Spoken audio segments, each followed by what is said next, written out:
Greetings, hello everyone, and welcome to the 63rd edition of Cinema Effect. I'm Zach, and I'm joined by PTA's number one fanboy, aka Fitzy, aka Liam. Hi. I normally do it in the other order, other way around actually, but yeah, Through I us, feel like I could see your gazes, like judging my hosting. Like, what are you doing, Zach? You know, I feel like I can see that. I can see it in your eyes, No, Fitzy. it's a nice surprise. Oh, good, okay. And Disney's number one hater, Jaden. Hi. I was so close to saying AKA, and then because I did that second, and then I realized there was no AKA.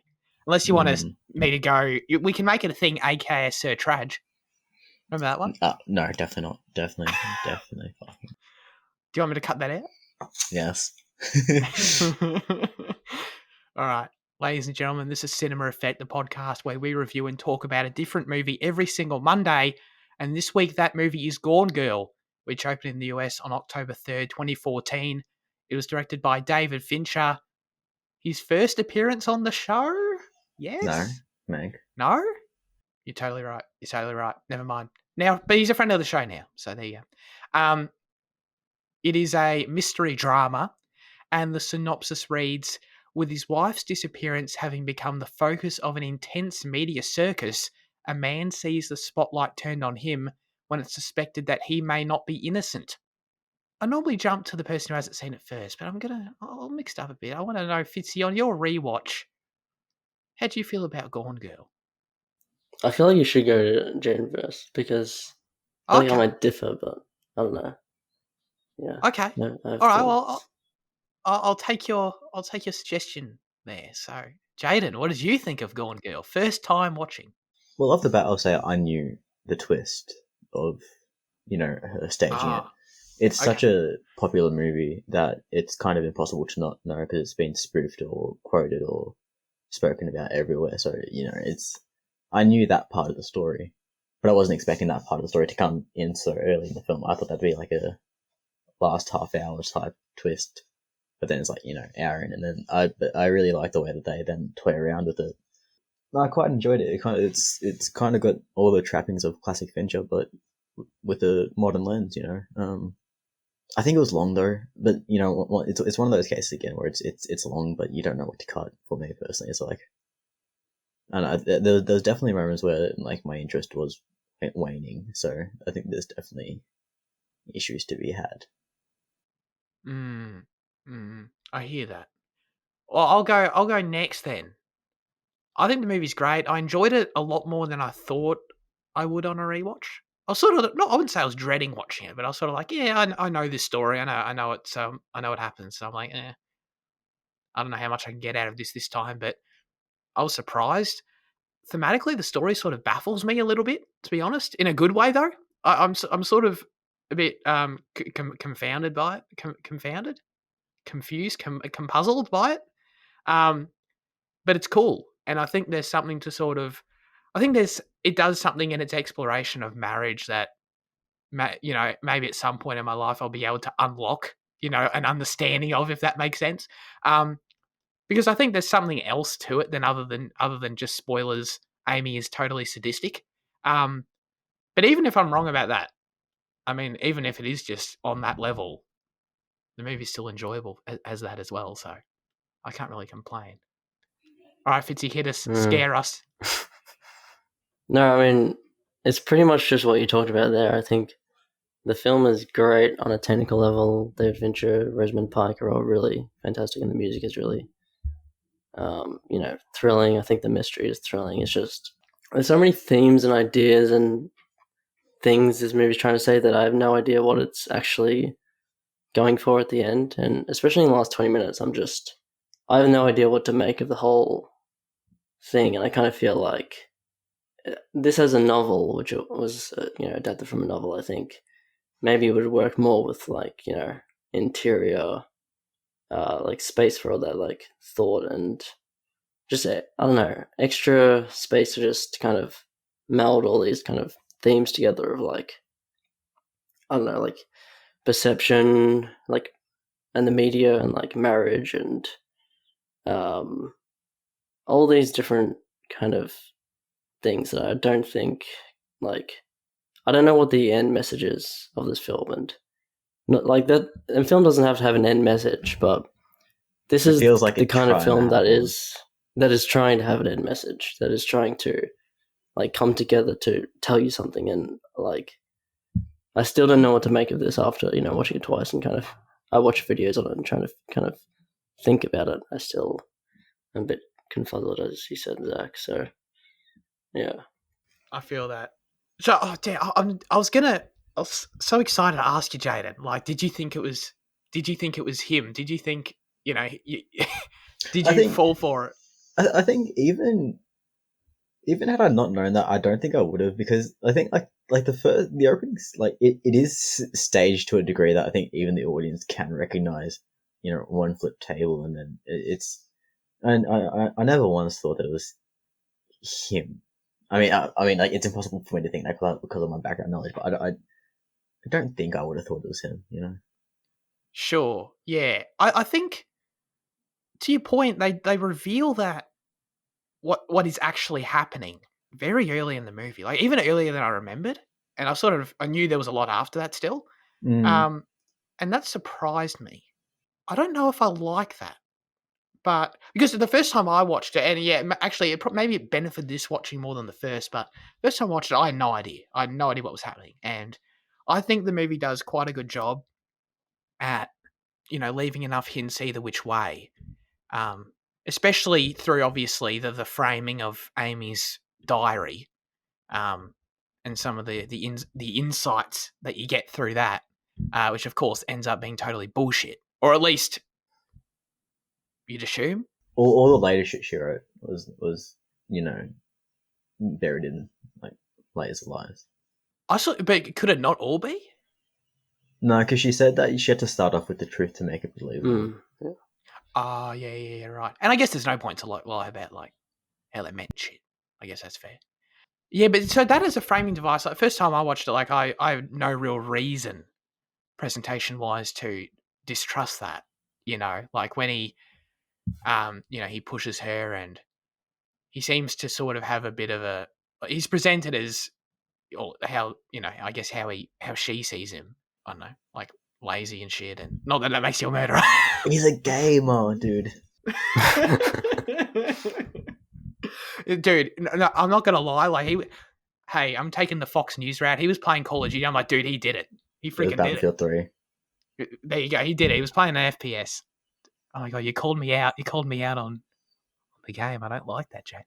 I only know that because I saw it somewhere else. I thought it was close. Okay. Yeah, so it's alright.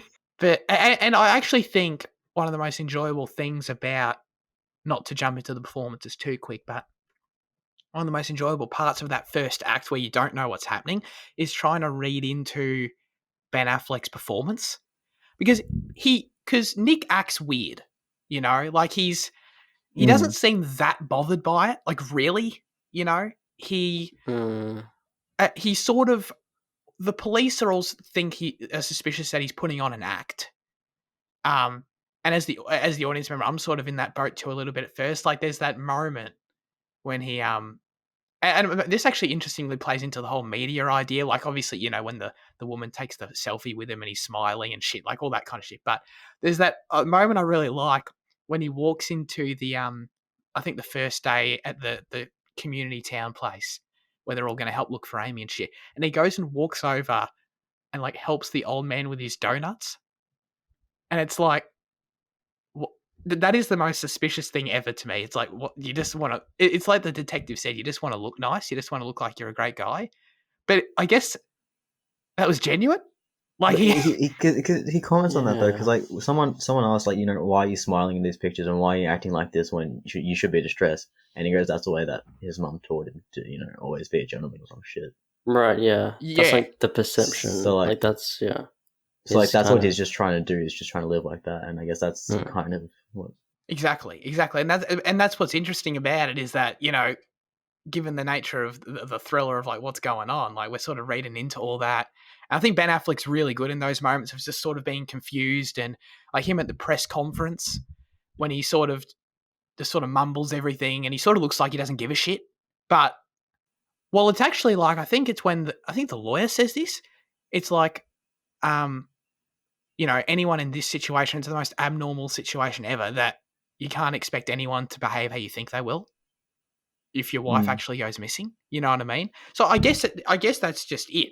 I guess that's just the reality of it. He's just sort of, he doesn't know how to behave, and he just sort of behaves weirdly to us of how we'd perceive, someone who's genuinely their wife are missing. Because he never cries, he never seems that distraught. I mean, he also wanted a divorce and was like, yeah, stop loving her or something. Like, he also just couldn't give two shits about it. I do think he doesn't care. Yeah. Oh, in the first act, though, that's like motive that's for right. like, oh, dude, he might have done this. Yeah.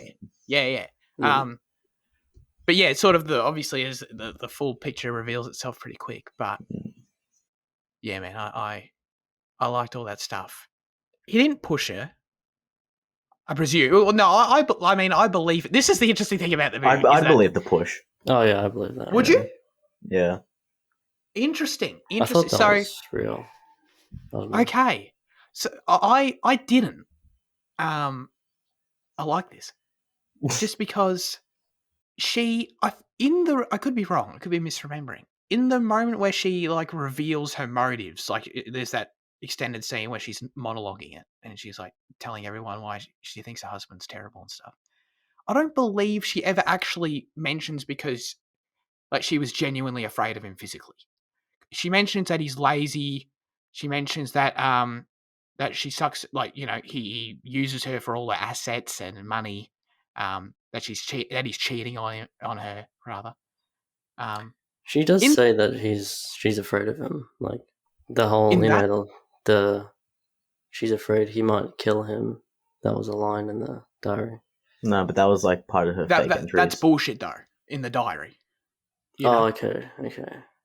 So but I could. It might also be in that monologue. I don't remember, but I don't. I think it stood out to me that she didn't actually say that when she was being genuine. And of course, in the police interview, he strongly asserts he never pushed her. But no, he says that he didn't, because the question is, did you push her? And he says he didn't hit her, and that's the thing, because a push isn't a hit, but he could have pushed her, not hit her. Did they not clarify? Like, did she not ask again? Did you push her? And he says absolutely not. The lawyer says something to him, but then they just kind of move on. Oh, okay. And because it wasn't kind of anything. I thought. That's interesting, right? Yeah, I don't know. That's a good point. I sort of, and I mean, there's also, even if like you want to assume like he was directly saying I didn't push her, like even then he obviously is not averse to lying, considering he cheated on his wife. So it's not like it's still very much in the realm of possibility either way. I'm not like making the case. I did interpret it as he didn't, but that's interesting. I don't know. Well, I think if he did, that's not, as you were saying, that's not a reason why she wanted to do all this, why she wanted to leave. I mean, after it's revealed that she has, she's alive and she's done all this herself, the big question is, why has she done this? And it's kind of like, she thinks she's put on a whole performance for him and changed her whole personality to suit him. And she was just kind of replaced with this girl who's done the same thing. So I don't think the reason was that she was actually like afraid of him or anything like that. It's more, it was a revenge thing. Like she, wanted to get back at him for what she thinks. She thought he kind of wasted her time, I guess. Yeah. Yeah. I mean, yeah, I agree with that. And I guess that is, because what she does, to be clear, is like one of the most hateful things I can conceive, to be honest. Like killing yourself. Well, she was going to kill herself. Coming up with a scheme, planning to kill yourself to get your husband on death row for, to be frank, nothing he did that was nearly deserving of that. You know what I mean? And it's like, it's insane. And so that's what it is, right? It is just this revenge messed up thing. But I was going to ask, like, Jade, like, I don't know, what do you think makes her tick? I don't know. It's other than I was just justification. gonna say, I had such a fun time trying to figure out who I should be rooting for. Because, like, you obviously Yeah. don't want to root for, like, the sadistic, you know, trying to be killer or whatever. But you also don't want to go for Affleck because he's not that great of a guy. And, like, you just kind of presented with this flurry of, like, you know, kind of shit kind of characters. I mean, Margot is, like, kind of nearly, like, good, like, you know, morally good character. But even then, she's willing to lie for Ben, so, I mean, Affleck, so, I mean, like, but like, I had a fun time like flipping between the two and be like, oh no, she's okay, but no, actually, no, she's crazy psycho killer. So, yeah, I don't even think that Ben is that. I mean, What's he's Ben's not. character? What's his character's name? Nick Uh, Dunn. Yeah, I don't even think Nick is that bad. He's not that bad, he but just has the weaknesses, you know. He's just a guy, really. weaknesses. I mean, that's such a broy way of putting Oh, it. yeah, And, I like, guess so. It is, but I understand what you're saying. But yeah, I he's get not it. he's not evil, is what I'm trying to say. Yeah, he's not. Yeah, no, he's not evil. Like, yeah, no, but like, he's not easy to root for either. he's an asshat, but he's not evil. Yeah. Yeah. On the other hand, she is the opposite of that. So. Yeah. I mean, so honestly, like part of the experience of this film for me is like just trying to get in the heads, which is ironic considering I love the mirroring opening and closing shots of the film. Oh yeah. That has Ben Affleck. Like the starting of it when he says like, "I wish I could split your head open and understand what you're thinking," or something in that vein. Like, that sounds like it's so intentionally like, you know, a red herring. sinister, Clearly, yeah, exactly. And then when you get to the end of it, I'm like saying the exact same thing. I'm like, dude, I want to understand what the hell makes this woman tick. I don't understand. That's exactly what I'm thinking. I guess she, as you were saying, like he's an asshat, not evil, but like she put all the effort in, is the idea, and he didn't reciprocate in the relationship. So I think that's the main thing, I guess. Yeah, and that's like a totally messed up scale of justification versus action. But yeah, like she does that. So then my thing is, right, that's why she sets up the whole scheme and plans to kill herself. Do you guys think there's a point that she's trying to make about marriage or about Nick or about anything by blackmailing him to stay with her? And the other thing is, it's implied that he actually wants to be with her at the end, because when is it? Yeah, because like when he goes back to his sister and his sister's like, you know, she's like crying, she's bawling, she's like, why would you want to go with her? Why? She's like manipulating the situation. Why would you want to do this? And she asks him like, you don't want to be with him, with her, right? And he's like kind of silent and kind of smiling, or like, you know, like non, you know, his face is not. He's basically saying yes, you know, which is like, I guess the point is in the end, you know, they have this image of, you know, a relationship, you know. The film's so oddly romantic. It's just so weird in how it presents it, but it's great. I did not get this at all from the movie. You didn't get romance? No, dude. No, I got... I want you to talk all about this, Jane, because I just want to say, like, I totally... Both times, weirdly... Maybe it's one of those things where, like, because you have your interpretation from the first time, you sort of just, without thinking too much about it, you sort of just keep the same thing. But I just took this as a tragic ending for Ben Affleck. Like, he's now stuck in this situation forever. You know, that's how I took it the first time. But I think more and more as the film went on, you got I got the feeling that they were made for each other. I mean, obviously she's fucked up crazy on another level. You know, she killed a guy, but there's still I still feel like, you know, there's the lines being drawn enough that you can be like, oh yeah, they're definitely perfect for each other. And you know, I think the scene that Liam was talking about, you know, him at his sister's house, and you know, I think that's confirmation of that idea. Yeah, like I think, like initially when she comes back, he's like, "What are you doing?" You think he genuinely wants to leave. He's like, you know, why would I, you know, stay in this situation? But then I feel like he likes her manipulating him, kind of.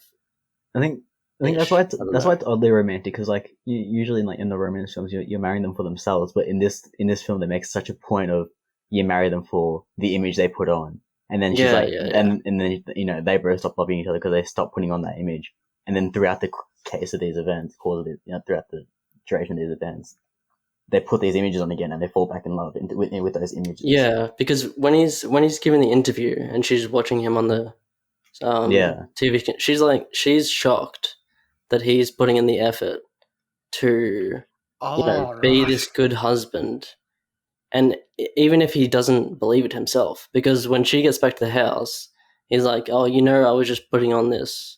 I was just saying what you want to hear," is what he says, and then she was like, "Yeah, but that's all she wants, So That's so weird. I never didn't think about that at all. But like, doesn't she recognize that he's just doing that to save his own ass? yeah, well, that's what the but it's that's part of the act. It's part of all the manipulation from both of them. It's like that's what they both want. They want the other to just put on the act, even if they don't believe it. And the relationship is the act. Yeah. Right. So it's okay. Hang on. This is good. So it's this idea that like marriage itself is this weird act that we all sort of buy into or whatever. That for our own, you know what I mean? Is this an idea that it's going with? Actually thinking about this and like saying it that way, it kind of makes me like the movie. Like I think that is the point. Actually, I think it's more clear now. Like like that. Wow, I can't believe you guys just made me understand the level the movie 3 times deeper than I did like 5 minutes ago. This is great. So does that sort of play into a point I was confused about in the film, and I was I don't know if it was a criticism. I was sort of like, what? I was sort of baffled by it. Is why she chose not to kill herself. She diverts from that plan and instead orchestrates this whole Neil Patrick Harris thing to kill this dude so she can get back to Ben Affleck. Well, is that part of that?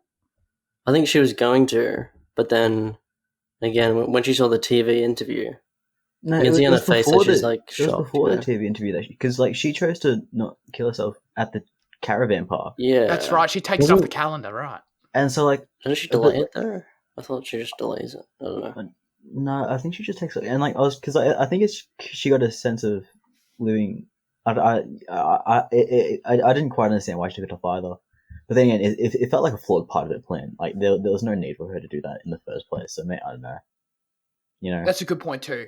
She could have just run away forever. You know what I mean? Like she had the money to live off, and then right. Yeah. But she is a psychopath. Like she, she had that.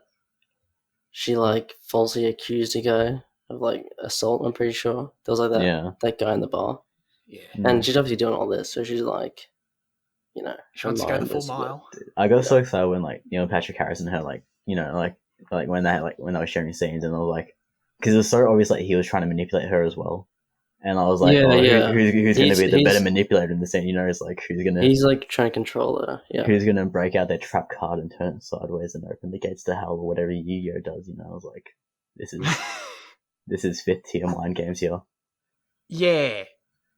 The whole thing at the caravan park I didn't love that part of the movie. It's probably my least favorite part of the movie. It sort of confuses me a little bit, actually. I mean, is there maybe there's something there? Is there, she turns up there, she's just hiding out there for a period of time. That's the intention. She gets her money stolen by these two people, these hobos out there. Was that meant to be some sort of link to why she chooses not to kill herself? I didn't understand like what the significance of her losing her money, because I don't know, I feel like the movie spends enough time there for it to sort of play some significance in what she goes through. I don't really get why that drives her to the end or anything. I don't know, did you guys think anything of it? Not really, but there is at that point, I mean, there is stuff about like she, like the guy,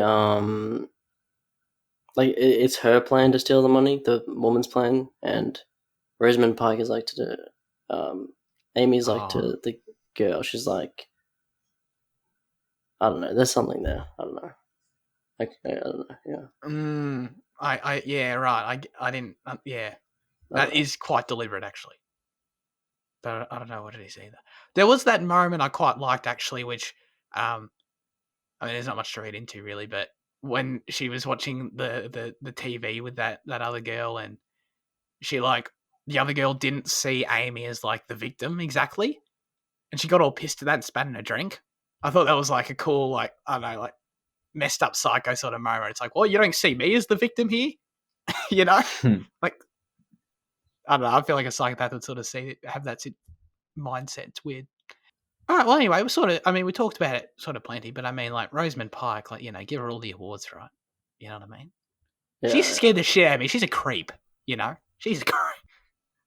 I didn't quite like her accent. I mean, like, it kind of felt unidentified, It kind of felt. I mean, like we talk about accents quite. You talk about accents quite a bit on the show. Yes. I mean, like, I thought I'd bring it up because, like, I kind of felt like you had hints of a British coming through, but I thought maybe that's because she's from a posh family, she's taught to speak proper.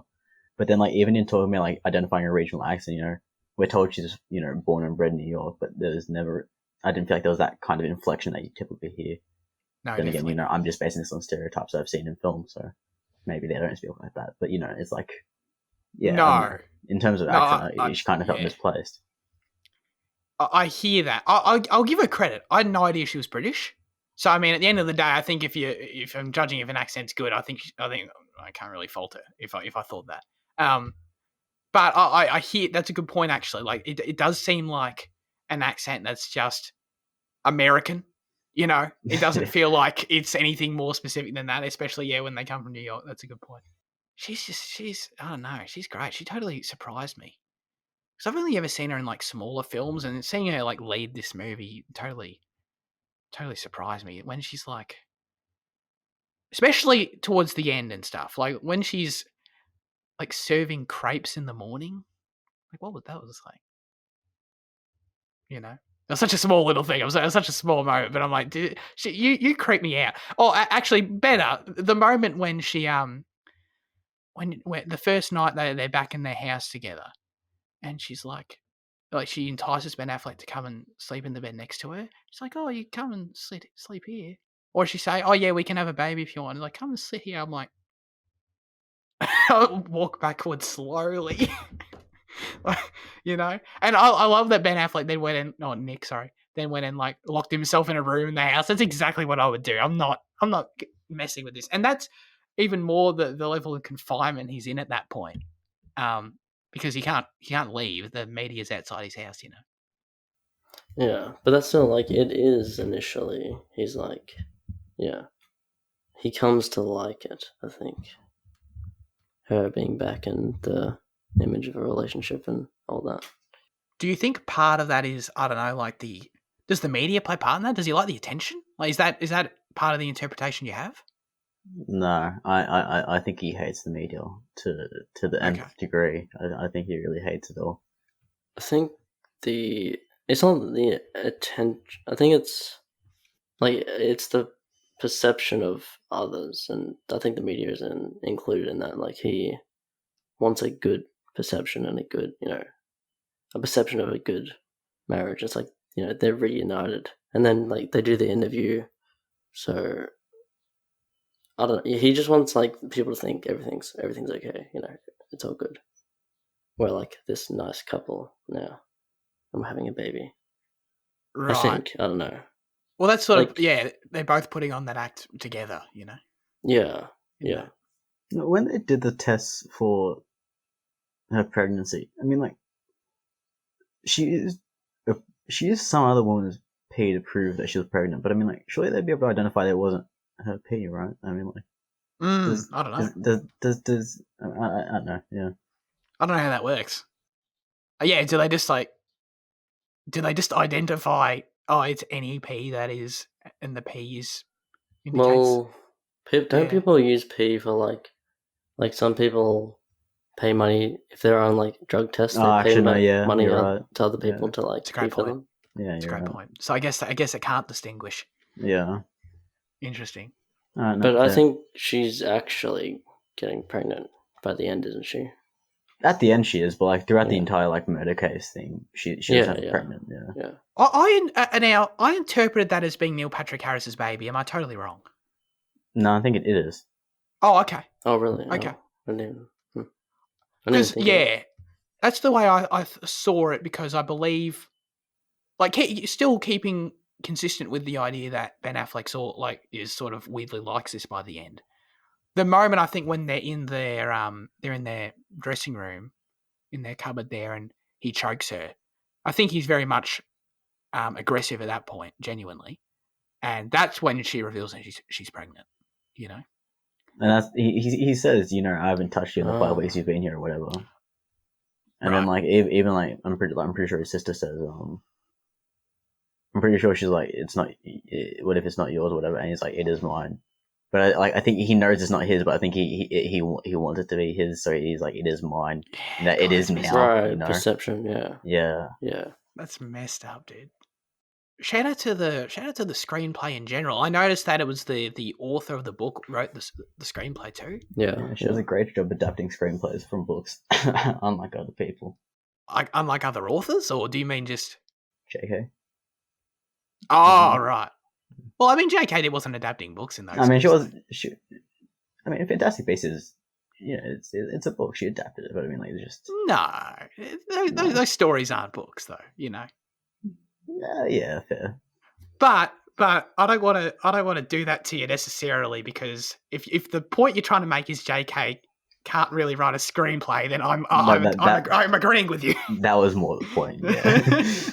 I don't want to nitpick that one. But I think there's a real understanding of the source material. Again, I haven't read the book, so I'm not saying I understand the book, but you can sort of feel that, like, the person writing the script has an understanding exactly of like who the characters are. The dialogue's really witty, and it often does sort of feel like it's dialogue out of like a novelist's dialogue sometimes. You know what I mean? Like, some of the humor, I think the movie's pretty damn funny at times, especially with some of the police characters, like that side detective guy. I thought he was pretty good. I thought Nick was guilty the whole time. And that was never annoying either. That was like, he was good. I've heard at the end, like, the lawyer's like, you're stuck with her, just don't piss her off, and like, I've heard, like, kind of like nonchalant the lawyer was about his situation. Like, he just laughed, like, when he first told him about, like, yeah. I love that lawyer character. He's great. I thought he was terrific. When he's just like when Ben Affleck tells him the whole story, and he's just like, yeah, I believe you. It's just the most messed up shit I've ever heard. I can't believe it. Yeah, good on him for believing him, but Jesus. So no, the script's really good. I agree with that, and even the way, like, I think it's not something I typically associate with Fincher, and his direction, but I think he was quite in tune with the script, I'd imagine, here, because the way he directs the scenes and the way the scenes are edited, like, the dialogue's really. That sometimes, like, movies, like, especially dramas, can sometimes do that thing. I don't know if I'm going to explain this well, where it's like there's room to breathe between lines, between characters. Like, someone will say something, and then there's, like, sometimes in certain movies, like, it sort of feels like there's too much of a pause between when the next person says something, and it sort of doesn't feel like anyone would really have a conversation like that. I feel like that can sometimes be a thing. Yeah. I think this movie does a great job at avoiding that for such a drama thriller sort of thing, and I think it comes down to Fincher's direction of the actors as well. And there are a few times when I could totally tell that, like, a take of a scene and another shot of it were, like, cut together closer to make the dialogue flow better. Like, there was, like, when you switch from one camera angle to another. It's like it's an edit cut, and I could tell, like, it sort of crammed it a bit, but it worked because it makes the dialogue flow a lot better. So I appreciate you for doing that, David Fincher. But outside of that very tiny thing, I mean, just looking at Fincher's direction in general, I mean, it's just great, isn't it? It's just great. He has this, I don't know, it's almost this. I mean, it is perceivable because it's there visually, but he has this way of creating the sense of, like, coldness to the whole thing. That's sort of how I felt anyway. Like, all the shots of the town and at night and stuff. It's just, I feel sort of cold watching the movie. That's sort of the mist, the feeling. Yeah, right, right, and that's sort of the feeling it imparts on me, and I think he nailed that stuff. It's so good. Oh yeah, so I got some trivia for you here. Right? Speaking of Mr. Fincher, when it comes to casting roles, David Fincher typically goes on the internet to look through pictures of actors to help him find the right type of actor for a role, which I thought was interesting by itself. But when casting the role of Nick Dunn, Fincher spotted photos of Ben Affleck and noticed a particular smile Affleck had on dozens of pictures, and according to him, it captured a particular emotion that he sort of wanted in Nick. I thought that was interesting because it's like I can sort of see what he's talking about when, like, all the stuff in the first hour when Nick's sort of standing there, like at the press conference, for example, and he's sort of smiling, but it's sort of weird. You sort of get this sense of like, I don't know what this guy's feeling exactly. I sort of, Yeah. you sort of have to watch the movie, but I get what he's talking about. It's cool. You know, he smiles the way that Tom Cruise laughs. You know, like how like you like how like I think Bale is Christian Bale the one from American Psycho. I think he was talking about like how he based his character on like Tom Cruise interviews, because like in the interviews like he'd laugh, but he'd have like these dead eyes, and like like that laugh with the dead eyes is kind of like how it's that's hilarious. Yeah. That's so funny. I feel like it's a bit different though. I feel like the smile in this movie with Affleck is like this cheeky kind of thing. Oh no, like it's different in what it conveys, but it's the way that like the teeth, like the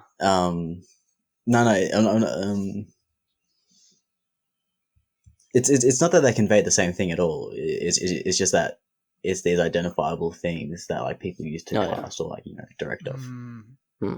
And they both sort of feel a bit off, inauthentic. Yeah. And I don't know. Actually, it's sort of probably more related to the script. I don't know.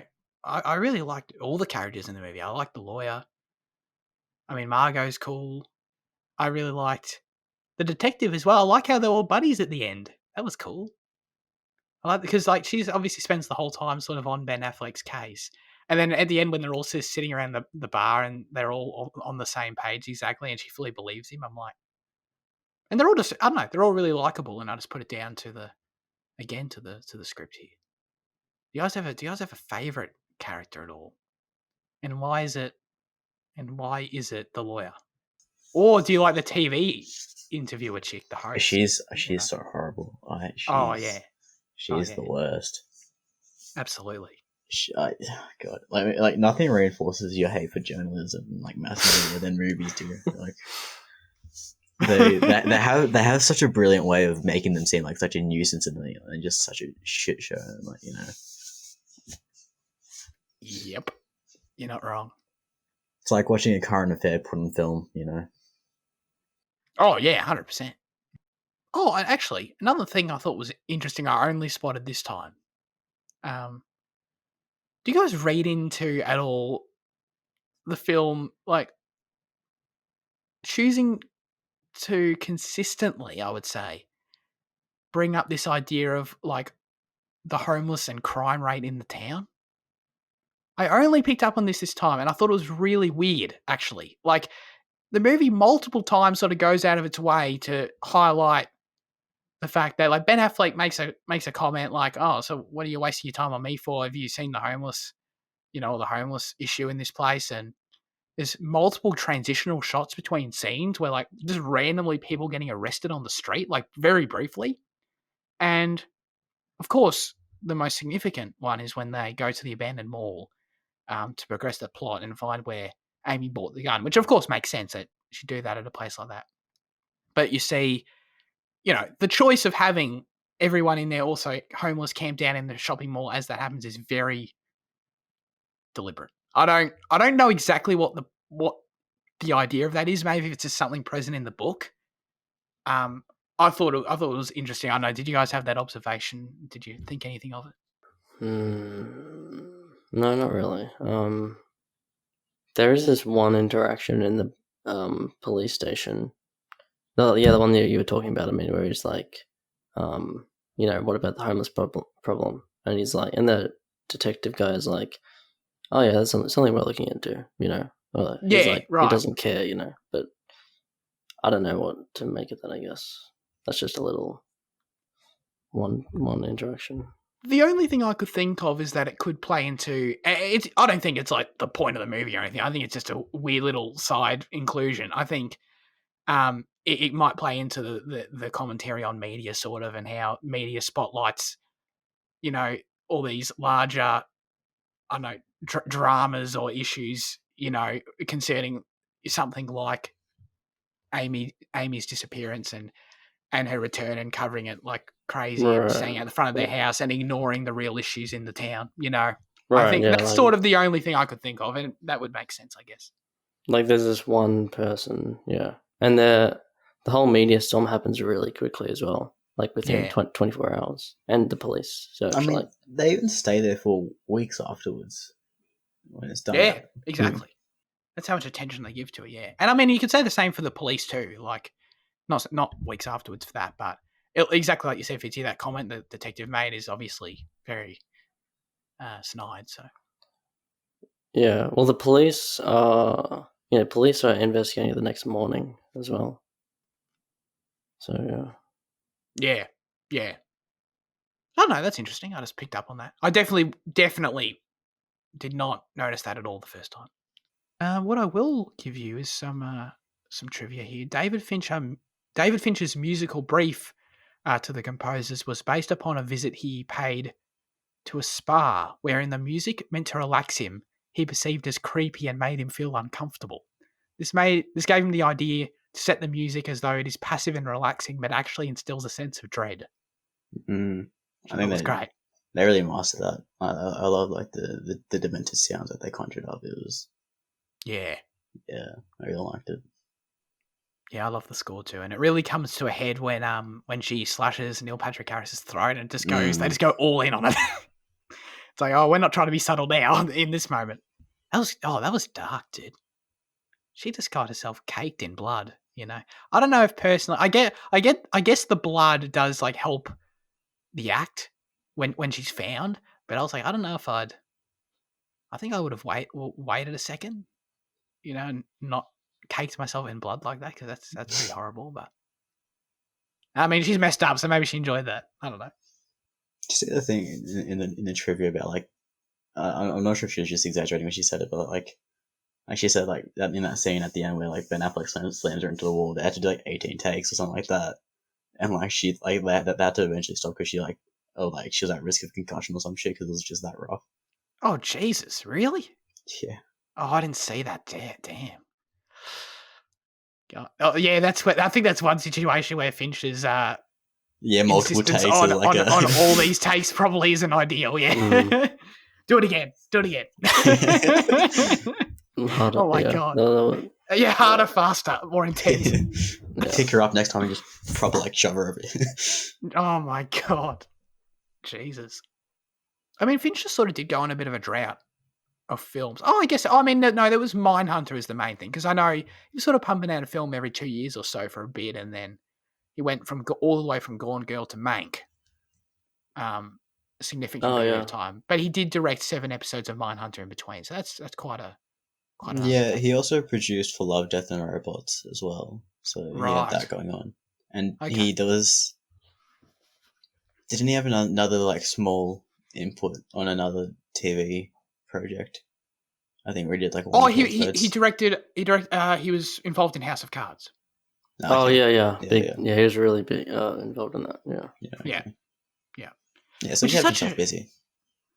That whole House of Cards thing, dude, like, not to get on a tangent, but like that show was meant to be so good for so long that I really want to watch it, but it's like, who wants to watch a show that like everyone says ends horribly? Like, I don't want to, I've seen most of it. I think it's still worth.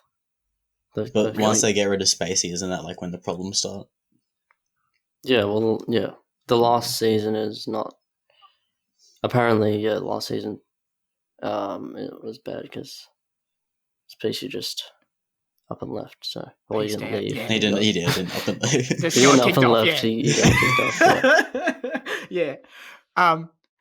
But my question is it still worth watching despite that? Because I find it hard to commit my time to something that ends terribly, Right. I still think it is. Like, it's just, yeah. Okay. I think Fincher was heavily involved in it. Like, it's very Fincher. Yeah. He only directed episodes in season 1. I know. Okay. But I think he just stayed on as feels- producing. I don't know. Right. Feels like him. It feels closest to this movie, actually, in terms of like the modern feel and everything. So. Oh, yeah. Yeah. Yeah. I mean, bringing this up only makes me sad that Mindhunter's done, Jaden. I mean, Indefinite pause. indefinite pause, aka done. There's always hope. Hope There's always lives. There's always hope that someone on TikTok's going to make it blow up and then they're going to research it. Because that's how movies have been doing lately. Wait, what? Wait, really? What do you mean? Like, for example, you know that movie you watched this week, Unbelievable? The reason like that made into the into the Netflix top 10 is because like some people on TikTok were uploading clips from the movie, and like it kind of blew up from there. Wait, sorry, are you talking about the movie I watched? Yes. Oh, believe me. Oh, believe me, yeah, that. Yeah. Sorry, no. I just Sorry. want to make sure we're talking about the right movie. Yeah, Yeah, cool. that one. Yeah, right. yeah. I didn't even know that happened. Yeah, and like it's like, you know, if someone starts posting Mindhunter clips, maybe That's so funny. Yeah, dude. All right, maybe we can orchestrate this. We can get TikTok. Yeah, we can bring back Mindhunter ourselves. We can do that. We have the power. That's way too much power to put into TikTokers' hands. You know, I don't deserve that kind of ability. I don't like it. I don't like it at all. I mean, I think I'm done. Shout out to Ben Affleck's cat. I showed that cat a lot. Loved it. Yeah. Great Nice, cat. Like, good cat. Yeah. It's a good boy or girl. Mm. I love how he had the cat when he locked himself in the room. He needed some That was company. great. That was great. Yeah. Yeah. He wanted the cat to be safe. Yeah. I felt the Oh, yeah. comfort there. Yeah. And he Dude, always I could totally see Amy killing the cat to get to Ben Affleck. Jesus Christ. Maybe that's in the sequel. Yeah. Oh my god. Oh yeah, but dude, they bring up the cat like genuinely quite a bit. Like when there's a few times they go like, "Oh, make sure you feed the cat." I'm like, yes, thank you. This is like I wrote the movie, you know. That's shit I would insert. It seems like a very book thing that made it through to the movie, you know. Yeah, that's a great point. It does seem like that. Oh, I can throw out there that the bar restaurant is really there. It's a real place that it's exactly where it is in the film in Missouri. So yeah, I might go and might fly over and go and check that out soon, you know. It's gonna be a disappointment. Yeah, probably. It's a bit of a shit name. I stand by that.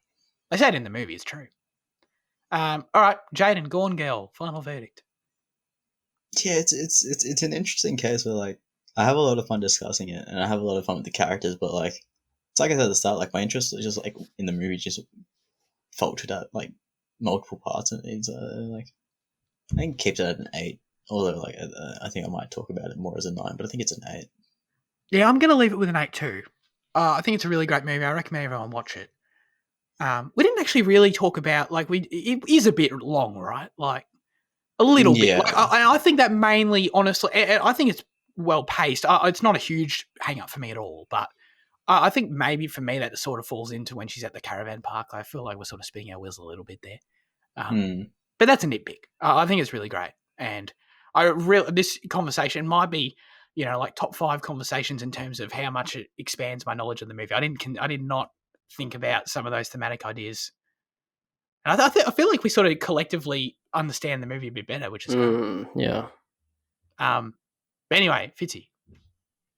Yeah. As you were saying, the conversation kind of clarified, I guess, what the movie is really going for me. So I actually like it a lot more now. So, Still not going to rating though. I guess it would be 8 or 9. Yeah.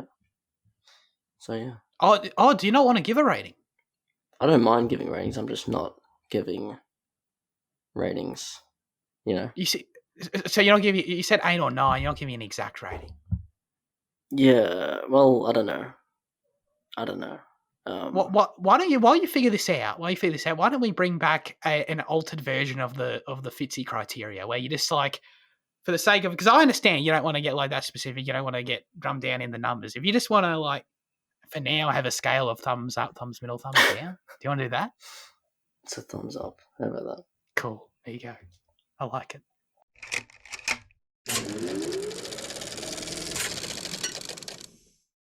All right, let's get into news chat where we have shit all. So Sonata, I don't know his first name. I feel bad. I'm sorry, I forgot his first name. This actor that we like. Was it Hiroyuki? Oh yeah, Hiroyuki. That sounds right. I think. Or is there another syllable in there? Oh no. Hiroyuki. Yeah, no, Hiroyuki. Hiroyuki? Yeah. Hiroyuki Sanada has joined John Wick 4. Now, do we want to expand upon this a bit more than the Donnie Yen one, or are we when we brought that up? So, I mean, I know quite a bit more about this actor than I do Donnie Yen. Sure, so I do too. I am excited about this. I am pleased about this casting role. Yeah. Your favourite role of his was, of course, in The Last Samurai. Fitzy. Yeah. Loved him in that movie. He was the best character in that film, so yeah. Was he? I didn't like it. Yeah. I like Ken Watanabe the most, but I can't really. Yeah, it's a good choice too. Do you want us to do another mini Last Samurai review? But the point I brought up was the fact. Okay, we got Donnie Yen in here. Great. We got this bloke in here. Great. We had Jane. You mentioned there was another comedian or something. Nah, some pop star. Oh right. Of Asian heritage. Is in the movie too. Yes. Interesting. So the point I brought up is that John Wick. All right, I'm going to now spoil the plot of the movie for you all right? Because these plots aren't that complicated, right? At the end of John Wick Chapter 3, they are preparing for war against the High Table. I'm telling you right now, John Wick is going to traverse to probably Japan or Hong Kong, right? Because it could be anywhere in Asia, but like you got to pick somewhere cool. So it's going to be Japan or Hong Kong, Tokyo, Hong Kong, right? Could be South Korea. Could easily go to Seoul. Oh, that's true. Yeah. That's a great point. Yeah, one of those three places. He's going to go there and he's going to spend the movie recruiting an army that he is then in Chapter 5, which is being shot at the same time, going to culminate. That's exactly what's going to happen. Mark it on the calendars, all right? But hey, no, regardless of that sounds cool. I'm dead. John Wick and friggin'. I love how easy it is for you to predict, but like it seems so simple, but when it comes out, it's still going to be so good, you know. yeah, 100%. That's so true. Yeah, because I can't say I'm on the edge of my seat for the plots. Although the end of John Wick Chapter 3 actually did surprise me. So yeah, that's dope. Peter Jackson is leading a Beatles TV series that is a sort of documentary with new restored footage of the Beatles. Does this do anything for you? Because you guys like the Beatles, right? Do you? Yeah. Okay. I can't say I'd watch a 6-hour documentary. But... you don't like them that much. Sorry, speaking of a 6-hour... I found out this week there's a 3-hour and 25-minute Martin Scorsese documentary about George Harrison alone. Oh, yeah. What the... Living in another... Who's watching 3.5 hours of George Harrison? I don't understand how people can be like, oh, Scorsese's a genius, look at him, he needs this run. Who? No! Jesus Christ, that's ridiculous. 3.5 hours. Which one is George Harris? No one's favourite. He's the guitar... He was the spiritual one. Yeah. Is he alive? Yeah. No. Wait, because 2 have passed, right? Am I yeah, wrong? no, sorry, George is dead. No, John and George are dead. Yeah, they were. Yeah, Ringo and Paul Keegan. Yeah. Okay, right. Wait, is Paul McCartney... Dude, I don't know anything about the Beatles. Is Paul McCartney the lead? Is he the lead singer? Yeah. Do they have a lead singer? Well, I think he was like the main vocalist. I think you could give him that title. And he was the one in Yesterday? No, that was John. But that was a fake John. Yeah, that was not. Oh, right. Okay, no, that makes sense. Yeah. Because it's like the whole thing of like in that reality he was alive, right? Yeah. Spoilers, right? Okay. Oh yeah, sorry. That makes sense. That makes a ton of sense. Okay. Cool. What Oh yeah, so it just doesn't do anything for you, Jan? It doesn't do anything for either of you, does it? Oh no, Fitz, sorry, I got you mixed up with the Smart and Scorsese thing. What about does it do anything? Oh yeah. I don't know. I don't think it has to be that long, but maybe, yeah. Okay. We'll see. Do we know where it's going to? I think Disney Plus. Oh, Okay. I'm pretty sure that's Oh, what I really? read. If it's okay, if it's like a Hulu thing, that makes sense. Hulu. Hulu. Yeah, how are you meant to say that in an Australian accent? Because everyone says Hulu, but I'm not saying that. So like, how are you meant to say it? Like for us, do you have this sometimes where there's words that you only ever hear Americans say, and like I don't know how I'm supposed to say it because I'm clearly not meant to say it like that. You know, Hulu. I guess don't that's know. how I'm meant to say it. Yeah, just I have no idea. Just don't. Yeah, it's on Disney Wow. Plus in November. Oh, good. Okay. Oh, this year.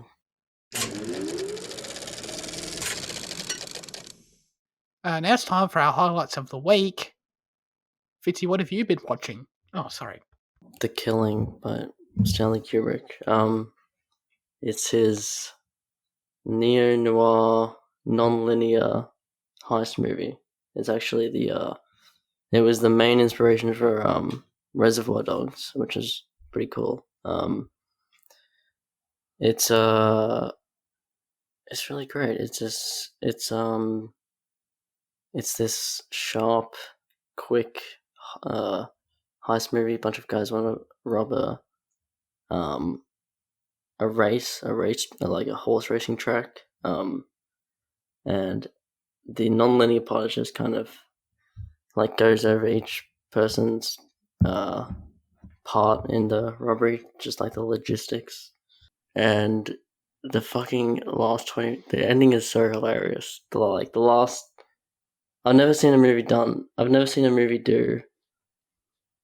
a third act like this. It's something. It's something. I don't even want to say what it's like because it's like there's a moment in the film, there's a development in the film where it's like WTF, like I don't know. It's great. And the whole thing is like in the end it's like a big joke basically, which is really, I don't know, yeah. But anyway, I love it's like it's kind of it's seen as his first great film. But I don't know, I don't think I've even really heard of this film being hyped up that much before kind of discovering it this week. So I don't know, this is like one of his best, up there, one of his better things. So yeah, it's 85 minutes long as well. So it's like, I don't know. Oh, you're speaking my language. It's very. It's also solid. 1950s, by the way, Zach. Just so. Oh, forget about it. Yeah, but yeah, it's really great. That sounds really interesting. I'm curious. I'm really curious. What about you, Jade? Shittle. I watched a few episodes of Demon Hunter and I watched a few episodes of Parks and Rec. I mean, neither are really worth discussing too much. Both good. I'll say that. So, yeah. I'm in a similar boat. I mean, I can talk about Loki. You know, we're 2 episodes in now, which is the third of the whole thing, and I think it's really cool. I'm curious about it. I'm enjoying it, and I'm very much. I do look forward to it on Wednesdays, but I'm not over the moon about it. You know, I think there's some not to nitpick, but I think some of the scenes are sort of shot weird, and like the show has this, and maybe I know some people sort of feel this about the Mandalorian. Like some of the scenes just feel a bit awkward sometimes. Like there's sort of in the exchanges and the dialogue, like some of the dialogue exchanges are really long and they have funny moments and stuff, but sometimes they just feel too long and they sort of just has this awkward air to it sometimes. There's no other way to explain it, and maybe that's just a me thing. I don't know, but anyway, regardless of that though, visually really, really interesting, and it's got this. I didn't really expect it to be this noir thing, this like detective thing that obviously plays with time and shit. I think I'm into it, so we'll see what happens. And Tom Hiddleston's great, obviously, so.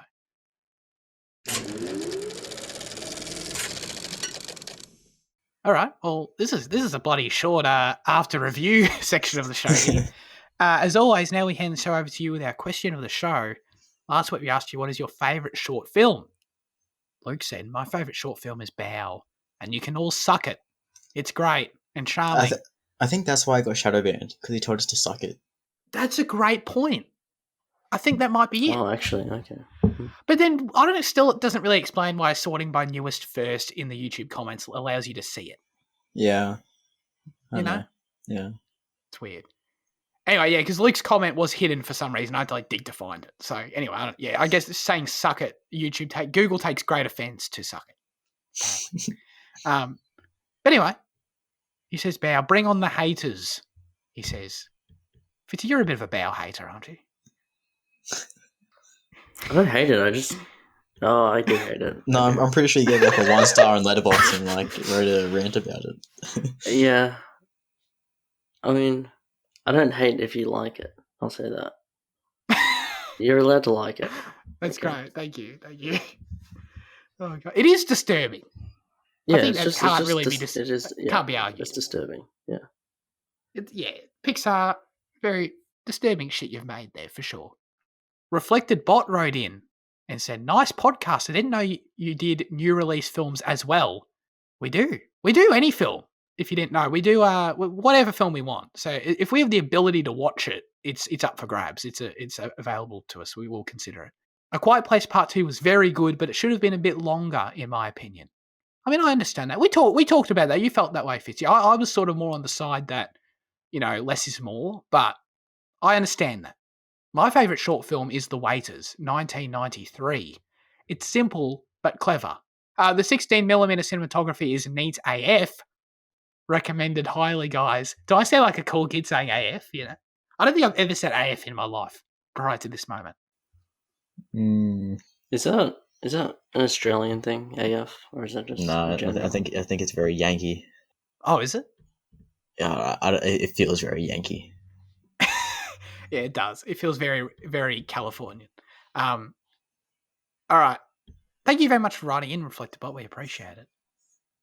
Wait, have you guys seen The Waiters? No. It looks interesting though. I'll add a quick search. Seems. Sure. Okay.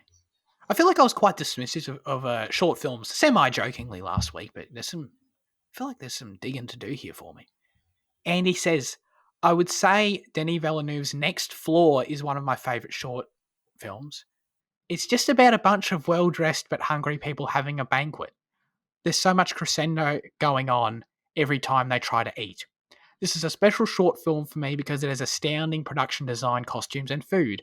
The overall tone and ambience for this short is eerie and absurd. And to top it all off, the sound mixing of all the cutlery, food, and people mumbling and munching goes all the way with the elegant cinematography. The staging and movement of the characters is absolutely masterclass. I don't know if I like the idea of listening in detail to people munching. It's kind of meant to be that little bit off-putting. Yeah. Cool. Okay, then I will like it. This was the short film that actually made me respect the craft of sound design and made me become more conscious about that for my own short films. Superb filmmaking with a thin plot here. Thank you, Andy. I mean, anything Denis does. Dude, this episode hasn't even been that long. I don't know why I'm breaking. Anything he does is great. So I'm sure it is great. What are our favourite short films, Jaden? It's an exceptionally hard question. I really love short films. I think they're great. Really, really brilliant. I want to mention so much.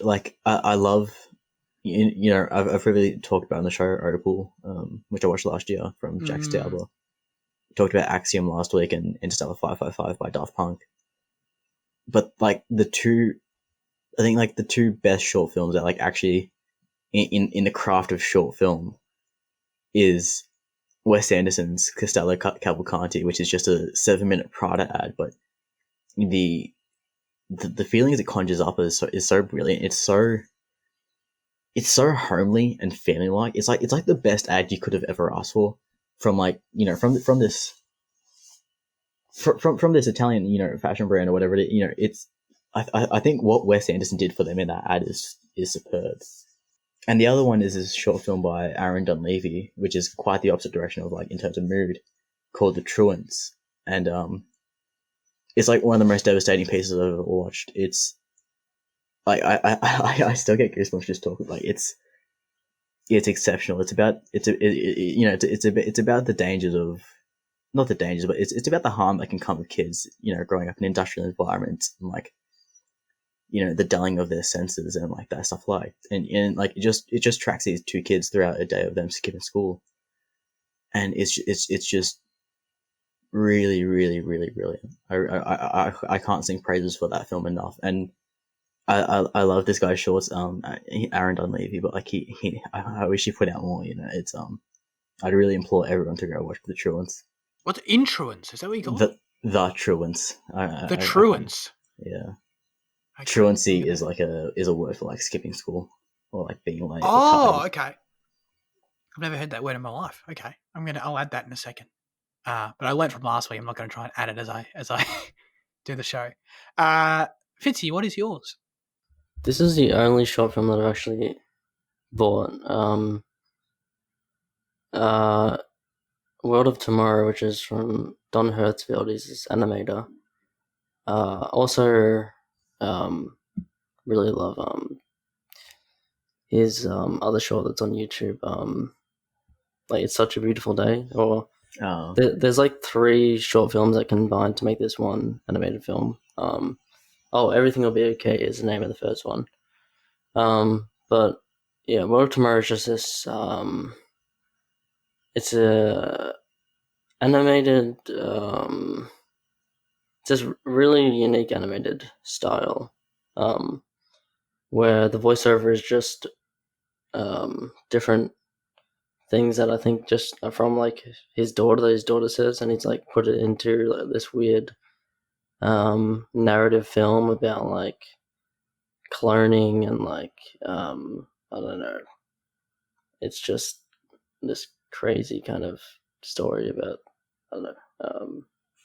I mean, it's not really. It's not a plot thing. It's just I can't even describe it. It's like I don't know. It's space and like time travel and generations and all these weird cloning things that are happening. And there are another 2 parts to it as well, which I haven't seen yet. So yeah, I don't know. Don Hertzfeldt is just this really. He's just a really unique animation guy. Some of his other shorts are on YouTube as well, Rejected, and those other ones I've mentioned. So yeah, he's all about I don't know, like mental health and psychology, and yeah, he's just this really unique guy. I recommend just checking out some of his stuff. So yeah. You said you bought it. Yeah, I bought it on Vimeo. Are you the first person to ever buy something on Vimeo?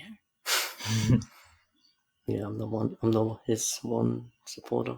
Dude, I've got you boys can have some casual ass answers, right? But I've got you know Lava, right? The Pixar one. Is that the one with the with singing Moana? volcanoes? Yeah, no. No, it can't be. But no. It's Inside Out, I think, actually. Oh, okay. About these singing volcanoes. Yeah. It is like it genuinely sticks out of my mind. I only saw it the one time in the theater, and it's one of those weird things where I can like remember it very well. Mainly because I think maybe because I have this, as you know, like bias against anything like musical related in film. I'm just like, it's not really for me. So when it started, I sort of thought it was like, oh god, here we go, and I sort of thought it was, but it turned into like laughing at it because I'm like, I don't like this, to like laughing with it, and then like, oh shit, like in the course of 4 minutes, it's like quite heartfelt. So shout out to Lava if you want to go and check that out. And yeah, I mean Pixar, I enjoy all those ones. I like that they make these shorts and that you can go, in the theater and watch something cool before the movie. I really appreciate it. I don't know. To be honest, I don't really know why they do it. I don't think it benefits them business-wise in any capacity. I think they just do it because they want to. So that's awesome. And they always look amazing. You can always tell their best resources go into them. So, is it just an avenue for like younger creators? Not younger, but like more, people without that, without what directorial control over a feature. Yeah, I'd imagine that's awesome. That's great. And yeah, because it gives them the chance, if that does well enough or whatever, to get. If they're impressed, absolutely. So yeah, shout out to that. All right. Well, before we wrap up, we've got a specific question of the show we're going to be asking you next week, and that is, we're going to be asking you, what have you been watching? It's just the highlights of the week segment that we do, but for you. So write in, tell us about a show, a movie that you've watched anytime recently and what you thought about it. And we'd love to read those out next week. But that's all for today's episode of Cinema Effect. Thank you all very much for tuning in. Liam, what are we tuning into and reviewing next week? We're starting our Planet of the Apes modern trilogy. Doing that at the start of, end of every month. First one is Rise of the Planet of the Apes. I don't know what that's on. Hold on. It's on Disney Plus. Just Disney Plus? Yeah. Okay. And DVD. You've had like 10 years to pick it up. Oh, it's on Disney Plus and Foxtel. Oh, my apologies. Yeah. Okay. There you go. Awesome. I'm excited. I have seen this movie before. I've watched it on an aeroplane in approximately 2012. So I remember nothing about it other than James Franco's there. So Great. That's all you knew. Cool. I mean, I'm excited to check it out. I must say, I have always thought that the titles of these movies were sort of in the wrong order. Like, why is it Rise and then Dawn? Doesn't it Dawn and then Rise? You know what I mean? No. No, it makes sense. Does it? Yeah, when you watch it, it'll make sense. Wait. Oh, okay. It works better with actually understanding the movie. Yeah. I feel like language-wise, though, you know what I mean? No, but language-wise it works as well. They're like, they're rising. But hang on. Yeah, So, but if you're thinking about a sunset, Yeah. it dawns and then it rises. Like you No, don't. a It doesn't sunrise. rise. The sunrise What at else? dawn. You said sunset. Oh yeah, sorry, exactly. Yeah, the Sunrise at dawn. Yeah. And then you know what I mean? Oh no, yeah, you're right. Yeah, right. That makes sense. Yeah. Yeah. Okay. Anyway, thanks guys very much for joining me. Appreciate talking to you every week. Have a great rest of your week, listener, and goodbye.